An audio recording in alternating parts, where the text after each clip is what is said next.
que le convenga a la gente. Para empezar a ambientar esta conversación, hablamos con Luis Carlos Reyes, director del Observatorio Fiscal de la Universidad Javeriana, para preguntarle por nuestro problema de recaudo y nuestro hueco fiscal, y esto fue lo que nos dijo. Desde la reforma tributaria del 2018, este mismo gobierno abrió un hueco fiscal recortándoles impuestos a las empresas y no cubriendo completamente esos recortes con nuevos impuestos. Entonces, con o sin pandemia, se nos venía en algún momento una reforma tributaria para recuperar ese recaudo que se perdió,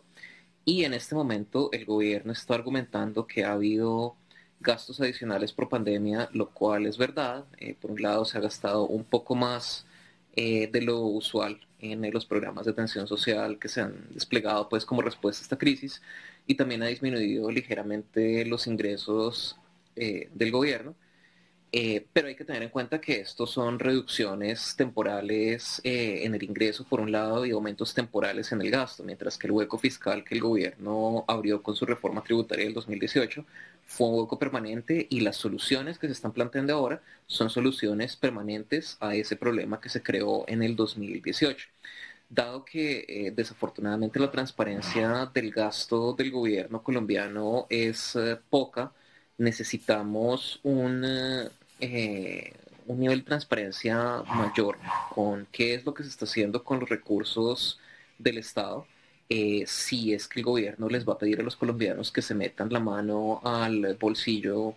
en medio de la peor crisis económica de la historia de Colombia, porque esta no es solo una reforma tributaria para pagar los gastos de pandemia. De hecho, es principalmente una reforma tributaria para tapar un hueco fiscal que venía desde antes y que se aumentó de forma bastante intencional, bastante consciente, con la decisión del gobierno, pues por decisiones, por principios propios de que recortarles impuestos a las empresas es algo muy importante a su manera de ver para el crecimiento económico, punto de vista debatible, pero si vamos a recaudar dinero adicional para financiar estos recortes de impuestos a las empresas, deberíamos dejar de hablar de que son solo gastos de pandemia y que es una cosa que no tiene más opción sino, por ejemplo, ponerle IVA a la canasta familiar o aumentar el número de trabajadores que pagan impuesto de renta, sino también tener en cuenta que las personas de más altos ingresos del país están tributando a unas tasas efectivas muy bajas, y que deberíamos empezar porque las personas con mayor capacidad contributiva primero paguen lo que deben, antes de decir que principalmente los consumidores y principalmente los trabajadores deben pagar por estos gastos de pandemia, que además no han sido reportados con la transparencia que debería tenerse.